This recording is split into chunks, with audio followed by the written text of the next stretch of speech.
Welcome back to Adventure Unfiltered with your host, Lorna Bray. Emy McLeod is someone who embodies a quiet, steady kind of strength. A paddler, a guide, a coach. Years spent on big rivers and open ocean. Years spent helping others navigate moving water and themselves.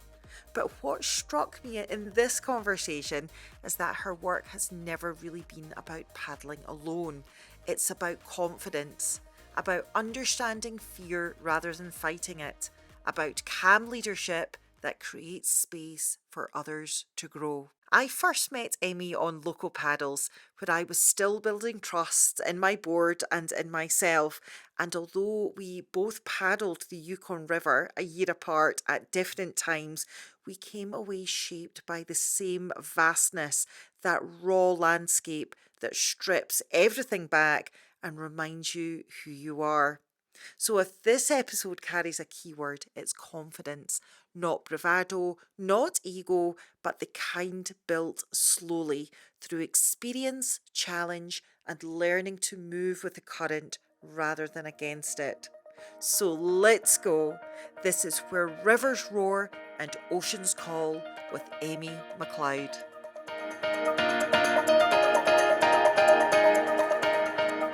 Emy McLeod, welcome to Adventure Unfiltered. Thank you. And we are sat here in my living room today in the Highlands of Scotland. And Emy is local. Are you local to Aviemore? I am for about 12, 13 years. Okay. I grew up in Edinburgh, had childhood there, school there, and then went to uni in Glasgow. And then found myself through numerous different things, eventually a career in the outdoors. I don't think a lot of people know, but the outdoors is my second career. So I didn't start off in the outdoors. What did you start off in? Marketing and promotion in the music industry.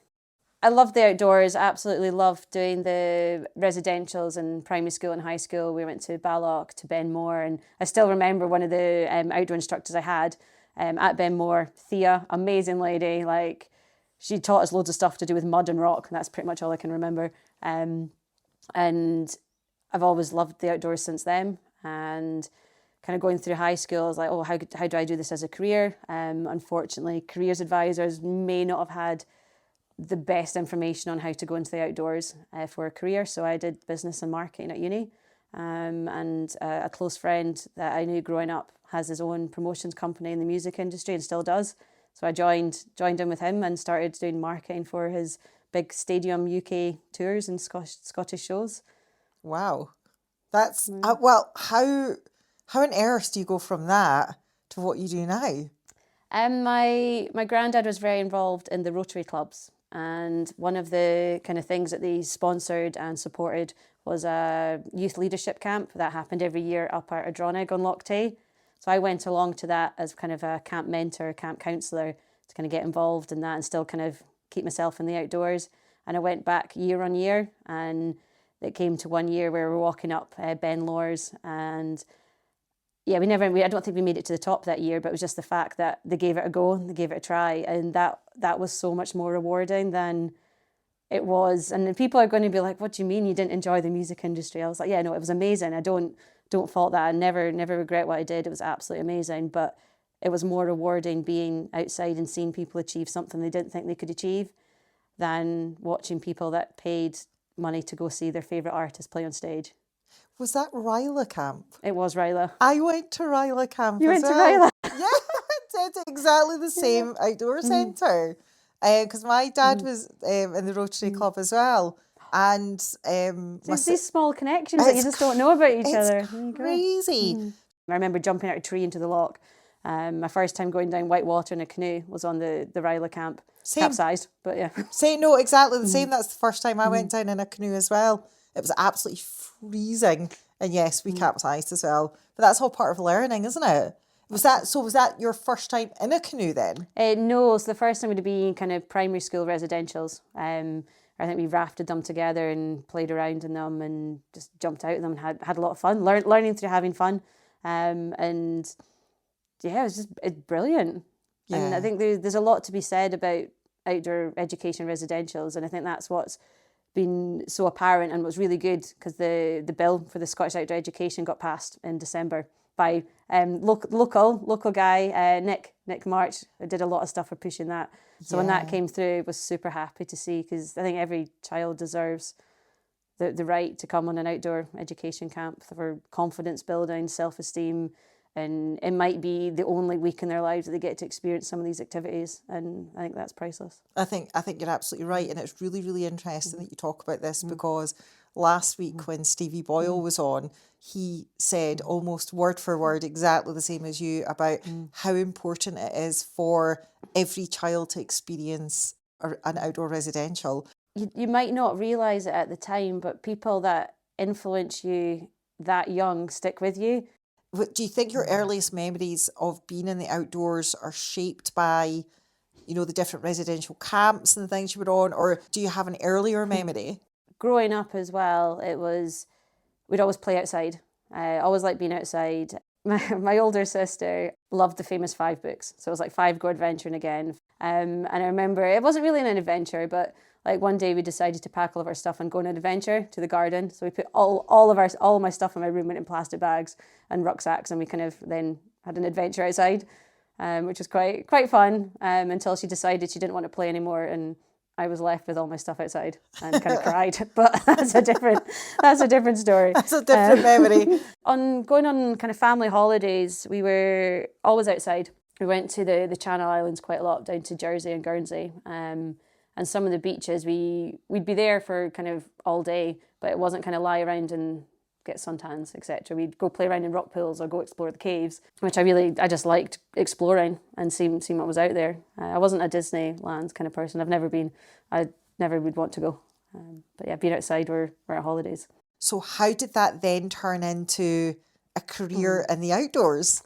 That last time when I was at Ardroneg for the RILA programme, I looked at how to get into the outdoors, how do you become qualified in the outdoors, and I found an outdoor trainee instructor programme that's based up here in the Cairngorms, a 6-month intense training programme that kind of gives you a bit of everything, and kind of like a baseline qualification-wise.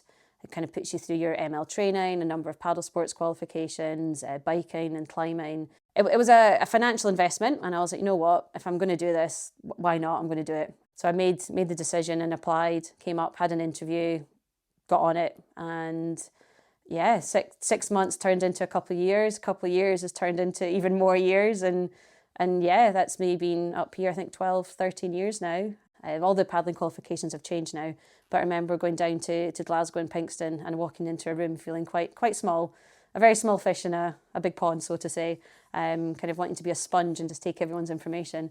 And some of the people that were running the course, Tom Sibbald, Andy Orton, and I think it was Steve Mack, and they're now people I can paddle down the river and wave to and say hello to. And back then I was like so inspired, and like they've got so much knowledge, they know so much stuff about paddling, they can make their boats dance on the water. I want to be able to do that, and now I'm in a position where I can, and I have, and it's hard work and effort and time, because canoeing, well, as you know, the first time you start, you go around in circles, and looking back on it, it's really nice to kind of see that pathway and the progression from remembering how I felt on the first qualification, now to be in a position where I run these qualifications for people.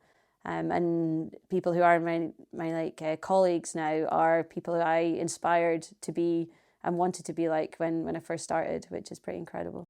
I know that you have EM Paddle Sports, but what is your full offer? So what can people come to you for? Mainly what goes out is EM Paddle Sports, which is coaching and guiding in mainly canoeing and stand-up paddleboarding. And that can be anything from introductory sessions up to advanced coaching in open water and white water as well. Can do national governing body qualifications. So if you want to become an instructor or a leader or move through the pathway of qualifications, and I run a number of them. Became national trainer for one of the Paddle Sports Instructor Award and SUP instructor a couple of years ago through Paddle UK. I also do guiding. So guiding's one of the other parts. So it's really hard when people go, what do you prefer, coaching or guiding? I'm like, well, they're completely different. But I work with my close friend Liam. So Liam was one of the guys I met on the instructor training course. and we've both got a passion for paddling, and we kind of put our joined forces together a couple of years ago and put together a couple of offerings of canoe expeditions. So we do a couple of river descents. We've got an amazing trip over on the west coast, and we've got a couple of new ones that we've just launched. We've got the Rannoch Crossing, and then there's 2 new ones that's going out this year. And it's, yeah, like if you want to come out on the water, if you want to learn, if you want to potentially be an instructor or a coach, then that is what we look to offer. I think sometimes people look on like your social media and they're like, oh, I want to go do something, but I can't paddle that grade. And I was like, that's not a problem. Absolutely. Like your fundamentals are done on flat water. Like if you can't do something on white water, take yourself back to flat water and work it out and then progress up. What is it about paddling? What is it about being in the canoe that you love? Oh, people can't see, but I'm like smiling so much right now. I think it's when you go on the water, anything that's going through your mind or troubles or anything, I kind of just feel get left on the bank. There's that connection I've got with water that it's calming. I want to say it's calming and it's still, but then I love the adrenaline, a rush of big white water paddling. But I think it's when you get to see other people experience things for the first time, or you get to see someone achieve something for the first time. And like the other day I was coaching a group and we were doing ferry gliding across the river from one eddy to the other. I just let them try it. I didn't give them any instructions. I was like, go have fun. So they tried it a little bit, and then every now and again we're just giving a little bit more information until they eventually learned it themselves. I mean, I could at the very start said, right, angle your boat, power up and cross. But with me telling them exactly what to do, they're not really going to learn it. For them to kind of learn it themselves, they're then going to take that forward and progress even more. One of the ladies came up at the end and she's like, I absolutely love canoeing now. I realised this is what I need to do, and I've got my angle right. I can use the whole eddy. I don't need to be out at the top of the eddy. This is like mind changing. I think it's the little moments that you get to kind of enable people to do it. It's not that you're telling them what to do. You're kind of opening a channel for them to see this is what can be done, and go experience it for yourself.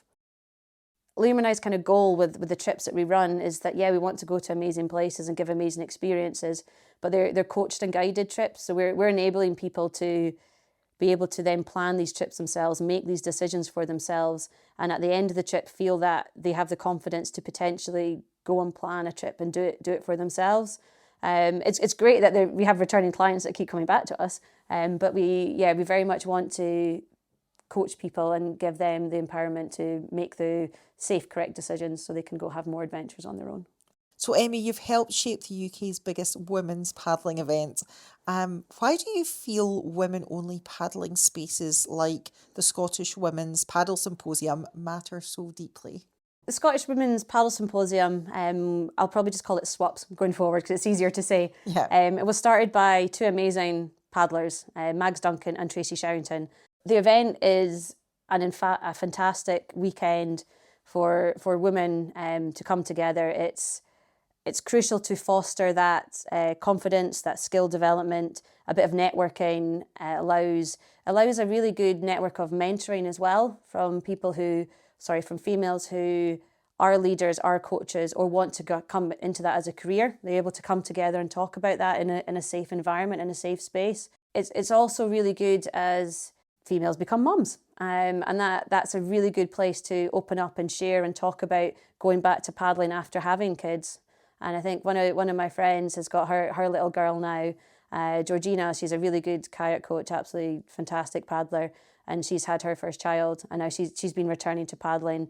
And it's amazing seeing how she's influenced other females who are paddlers, who are mums or are going to become mums. And it's to build their confidence back up to getting on the water. And the whole body changes when you become a mum. I can't personally speak for that. I'm a dog mum. But yeah, and I think it's just a safe environment for people to come and share, come together on that one and support each other. The event for the last few years has been held up at Glenmore Lodge, so it's been local. The support we've had from them has been absolutely fantastic.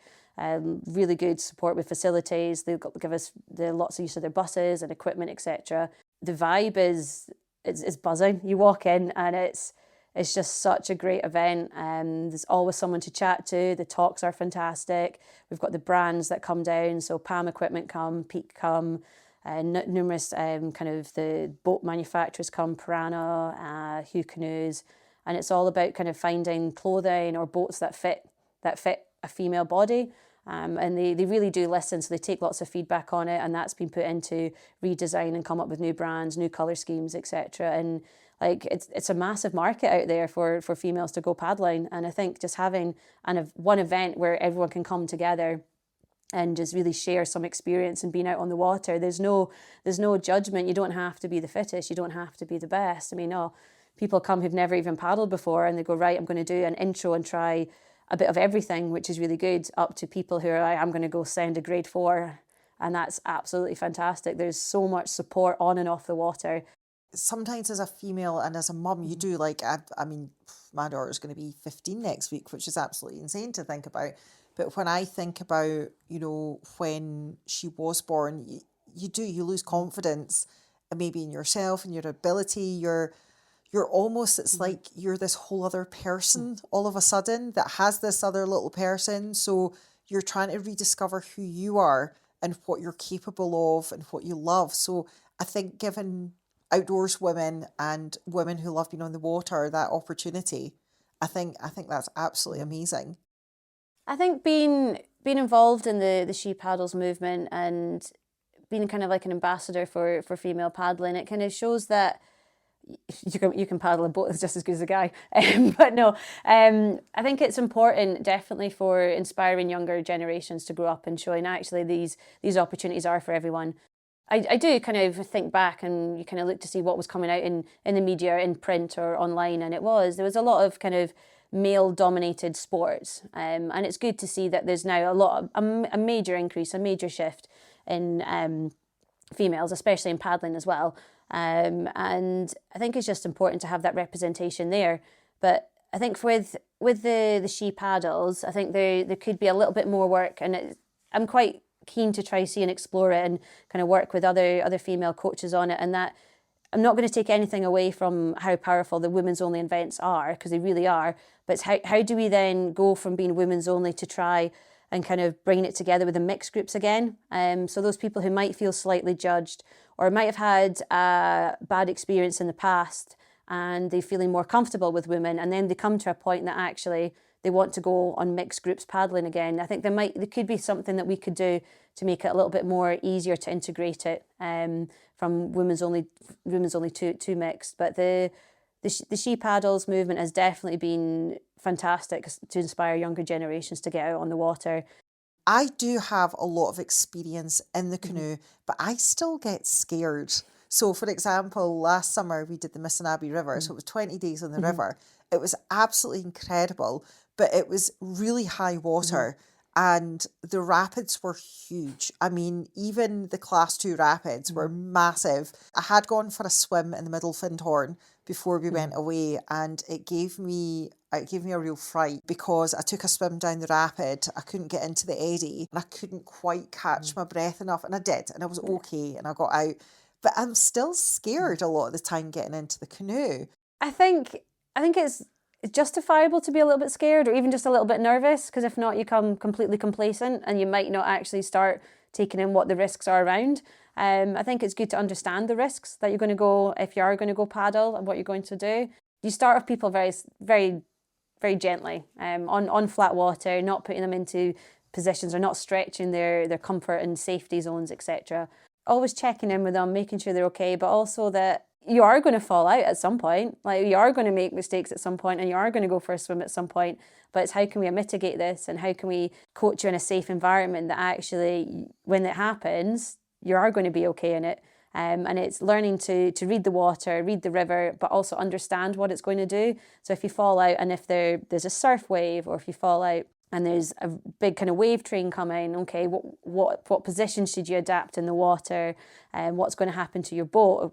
Who do you save first, your equipment or you? Well, yourself first. The boats can be replaced, etc. And I think it's understanding the bigger picture, because if you're going to go into paddle sports, at some point you're going to get wet. I definitely don't shy away from that. Has there ever been a time where you've been paddling where you've been scared, or you felt like, oh my God, I'm well out my comfort zone here? Yeah, gosh. I was in Nepal, and it was completely our fault. I was going to say it's no fault of our own, but it was completely our fault. We were paddling the Canally River. We were rafting it, and we just come through one of the main rapids on the river called, was it God's House? God's House Rapid. And we got through the main rapid, and the guy who was my ex-partner at the time, but he was absolutely brilliant. He decided to go hit the wave at the bottom, thinking it'll be fine.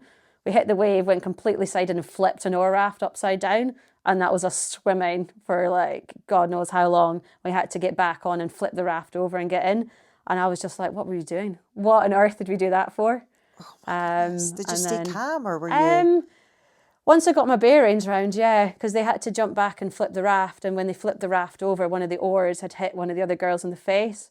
And so she had burst her nose. So she was panicking, and there was 2 other swimmers. But we had safety kayakers, and they were our mates in the boat. So we were okay. But yeah, it was just that kind of like, you've done the adrenaline, you've done it, and you're like, oh, we'll just do one more bit for fun. And then that happens.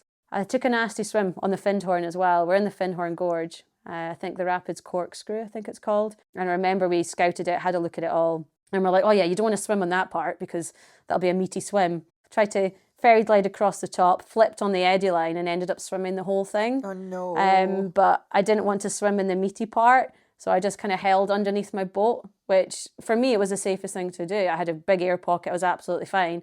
And I bumped around a few bumps, but got to the bottom and then kind of lifted the boat and popped up. But the people who were on safety obviously couldn't see me because I was under the boat going down the whole thing. So they got pretty scared. On any of the trips that we run, and when we're coaching, we'll get out and have a look at the rapid, break it down. Okay, what are your options? What are your lines? Where do I want to get to? If I don't get to there, where can I go next? If I swim, what's going to happen? And what are the consequences? And then you work as a team to kind of get people down. It was the same with the Yukon. And this is where I think watching YouTube videos either enhances or takes away from your experience. So I remember watching quite a few videos of the Five Fingers Rapid. I was watching them and I was like, okay, it's quite bouncy. It could be like this is going to be really cool. So I was expecting something way bigger than it was actually there. Yeah. And so that took away a little bit of my enjoyment of that. But the group, to them, it was like, Huge. this is huge. This is like a wave train. This is amazing. Well, it was a wave train because was it the second finger? We'll go with that, second finger. You know what, from the right? Yeah. Is that the one that you went down? We went down the far right channel. Yes, yeah. same, far right channel, not the second finger. Why don't you describe, because a lot of people might never have been to the Yukon, why don't you try and describe what it looks like when you're paddling on the River Yukon? It starts off and it's this lovely teal blue water that we had from Whitehorse down to where the Yukon joins the Teslin. You've got forests either side of you. There's some high cliffs, some sandbanks going up there. On the first day we had beavers that we saw. We had osprey, there were eagles, more beavers, and you're meandering, you're winding, you're twisting through, following the course of the river, with these big kind of sandbank cliffs either side. And then you came out into Lake Labarge, which in one of the videos I described it being like Loch Ness, but on a bigger scale. And again, your vast forest either side as far as you can see. And then from Lake Labarge onwards, again, you're into that lovely teal water. It's just beautiful. It's wild. You just feel remote. You don't see any kind of power lines. You don't see any signs of civilization. You just see what's natural. And when you pull up into camp, and camp could be anything, could be anywhere. You can camp wherever you choose. And we're making dinner, getting a wood fire on the go, open fire starting there, boiling the water, and then there's eagles soaring up above overhead. There was one camp where we were just about to kind of get everything sorted, and then someone's kind of shouted bear, and we looked down, we're like, it's not a bear, it's a moose. And there was this, and it was absolutely incredible, just on the opposite side. And we all just kind of sat for about 10, 15 minutes watching this moose. And it's again these moments that you're like, this is what life is. We're sitting around, we're talking, and there's a moose over there. And it's the conversations around campfire, around dinner. It's that people interaction, and it's the moments in time. It's that slowing down, and then you pack everything back into a boat and journey downstream.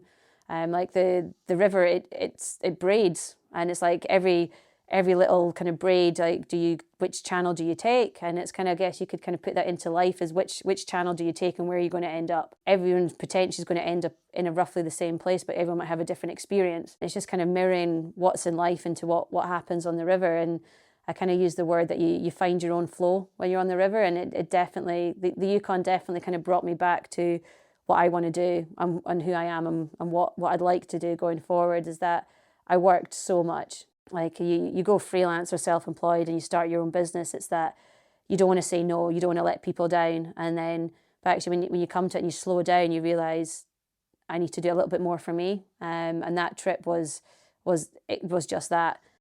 You've just described it so well about what it's like, because it's so vast out there, and it's such a simple way of life, river life. It is literally paddle, eat, sleep, repeat. That's what you do. You have no other distractions, and it does bring you back to yourself. It brings you back to yourself, but it brings things out of you as well. And it's not until, I feel it's not until you're in that situation or in that position for days on end that you realise how caught up you've been in life. Things that matter maybe like in the day-to-day don't matter when you're on the river. Not at all. You just relax. You don't care. You just become you. Yeah. The Yukon River, of course, was famous for the gold rush between 1896 and 1899, and it was a massive migration of roughly 100,000 prospectors to Canada's Yukon Territory, triggered by a gold discovery on Rabbit Creek, a tributary of the Klondike River. But one of the things that we did when we paddled the Yukon was Ollie had bought the Robert Service book. He took part in the gold rush, but he was also a poet. And after he came home, he used to write about his experiences in poems. And what we used to do is every night before bed, when we got into the tent, we would read a poem from Robert Service. So when we did like Lake Labarge, it was the one about Lake Labarge. One that we just kept coming back to again and again was called The Spell of the Yukon. I'm going to read a couple of verses from it because it just really sums up how the Yukon makes you feel. Trying not to get, I'm getting emotional already talking about it, because it just, I don't know, Amy, I think you'll understand it. You just get it when you read these words, like it just pulls something out of you. So I'll start with the first verse. So it says, I wanted the gold and I sought it. I scrambled and mucked like a slave.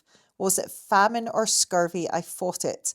I hurtled my youth into a grave. I wanted the gold and I got it, came out with a fortune last fall, yet somehow life's not what I thought it, and somehow the gold isn't all. Oh, here I go. You've got it. It's the second verse.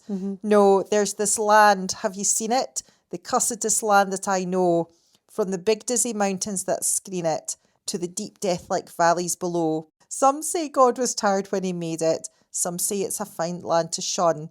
Maybe, but there's some as would trade it for no land on earth, and I'm one. And then it talks about what it's like in the winter and what it's like in the summer. And then the last verse is the one that always gets me and Emy when we read it. So it goes, there's gold and it's haunting and haunting. It's luring me on as of old. Yet it isn't the gold that I'm wanting so much as just finding the gold. It's the great big broad land way up yonder. I'm going to have to cut this bit. Here I go. No. It's the great big broad land way up yonder. It's the forest where silence has lease. It's the beauty that thrills me with wonder. It's the stillness that fills me with peace. It's so true. It's like the words speak so true. And I think the line where it's like the forest where the silence has lease, I think being out there, I guess to say the silence is so loud, it's so powerful out there, and just having that experience around you day in, day out, it's, like you go thinking this is what you want to find, this is what you want to achieve, and actually you go away with so much more, and you can't put a price on that at all. Let's talk about the Polar Academy. Oh. What is the Polar Academy? So the Polar Academy, it's an established charity now that's set up. It was established in 2014 by Craig Matheson. and it's there to support, help the unseen or the unheard kind of kids 13 to 15. That's so high school. It's to really give them a voice, give them an opportunity. They're potentially at a stage in life where they've got to make a choice, or they might feel they don't have a choice, but there is a choice there, can open up their eyes to that and to stop them and going down that negative spiral of potentially what could happen going after that. And that it opens up that door, provides them with leadership, gives them some skills, gives them a purpose. And it's not just them, it's their family as well that comes together. And the way it works is that it's two high schools each year can apply to the Polar Academy to say they've got a number of students who they feel could really benefit from this. A lot of it's bullying. They've gone through traumatic bullying. It could be that there's been a bereavement in the family. It could be there's been some traumatic experience has happened within their life. They need a bit of support. They need help. Some of the stories you'd never even could you'd never think that could happen. And so the schools apply, and then they go through an interview process. There's a selection process that's done up here in the Cairngorms, and that's when the pupils who are interested in it share their life story with you, or as much as they feel they can at that moment. It's hard to sit and listen to what they've been through. I think, yeah, you tear up. I definitely come out of some of those weekends and I'm like, why does that happen? Why is this going on? I mean, how can people be so harsh to one another? That's resulted and has affected these people so much. This is wrong. And I think if people really just saw the effects of what bullying in particular can do, it's horrific. It just should not happen.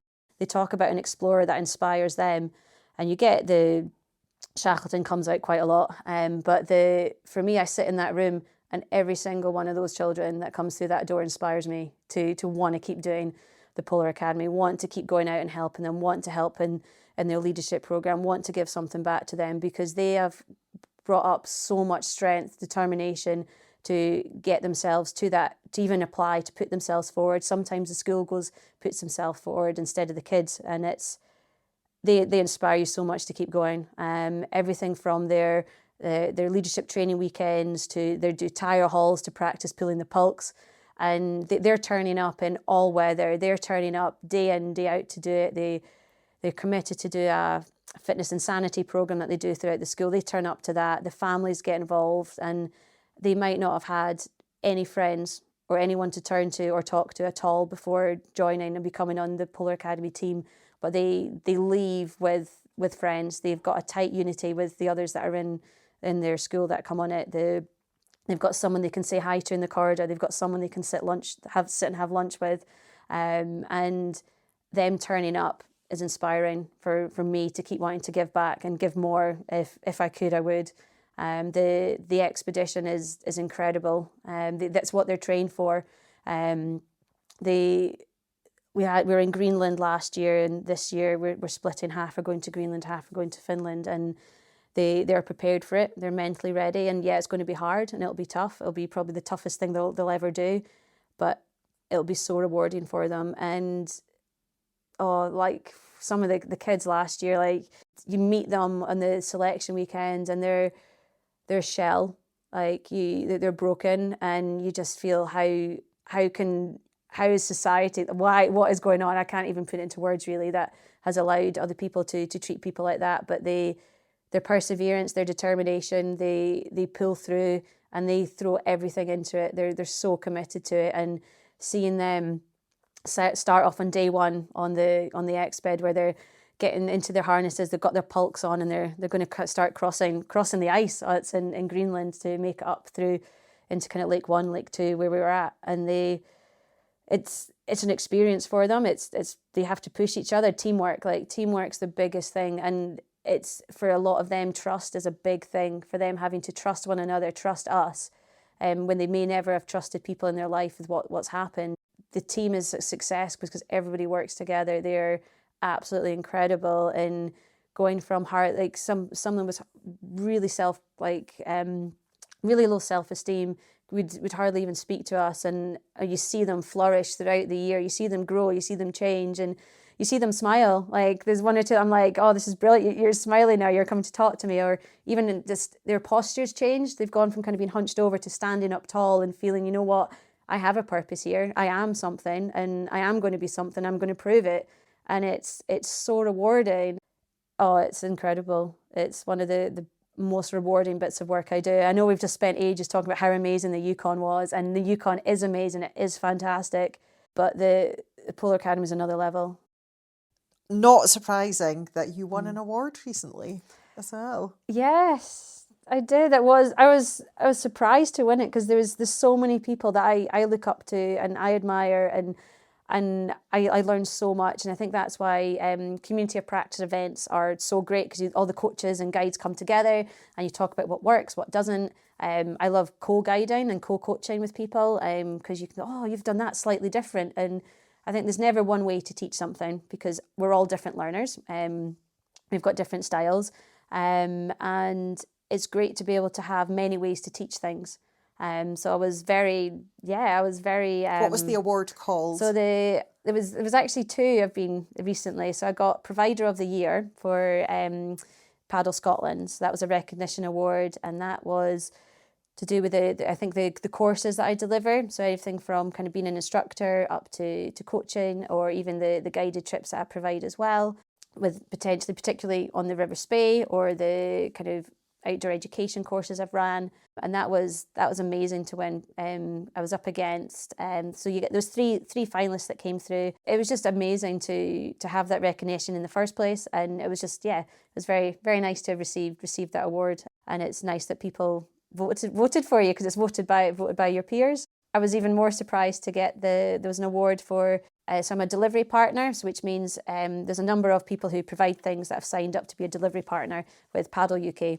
I co-won this one, so there was myself, and then there was a sea kayaking company in Wales. So we both won the Quality Experience Award of the Year, which again I was like, oh, it's amazing. I was like really I was very surprised at that one. Again, nominated by peers on that one, and that's for the quality of service I provide amongst everything. Like I love what I do. I absolutely love it, and it's just so nice to be recognised for that. It makes you feel.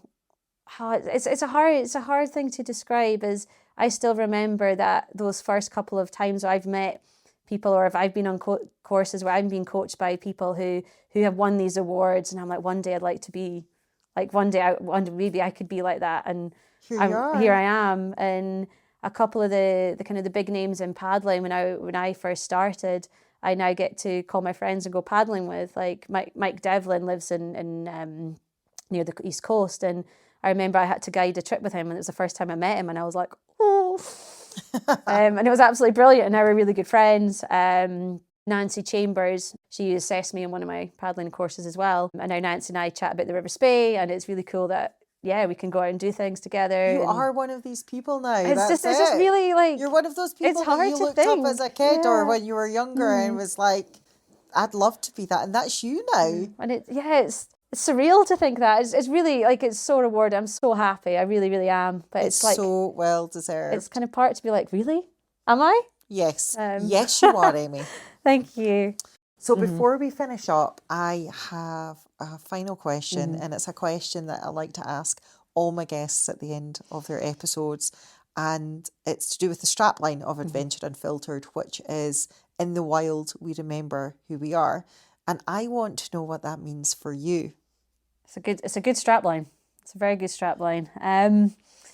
God, we've talked about it so much in the last kind of the hour in it as well. And I think being part of big expeditions, or kind of going out on paddling adventures and being out in the remote, it completely fuels my passion. I absolutely love what I do. They push you physically, they push you mentally. It can be demanding. You've got to work together as a team. But equally, if you do solo adventures, you're literally depending on yourself and your expertise. But it leaves you with unforgettable memories, and most of the time you might make new friends along the way.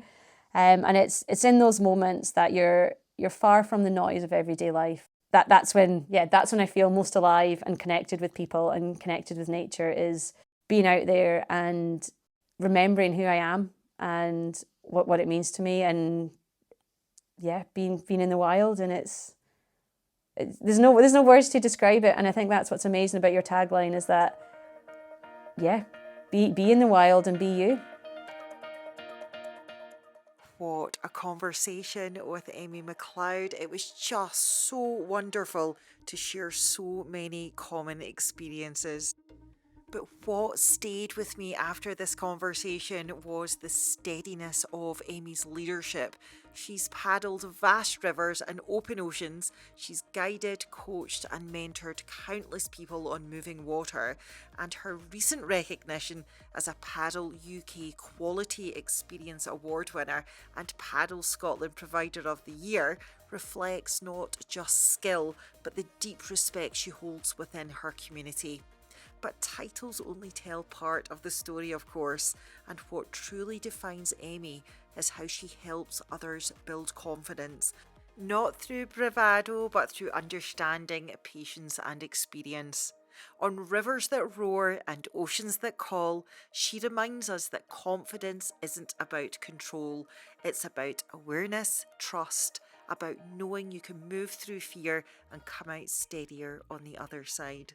So thank you, Emy, for this absolutely amazing conversation, and thank you to everybody that listened to Adventure Unfiltered. So until next time, keep adventuring, and don't forget, in the wild, we remember who we are.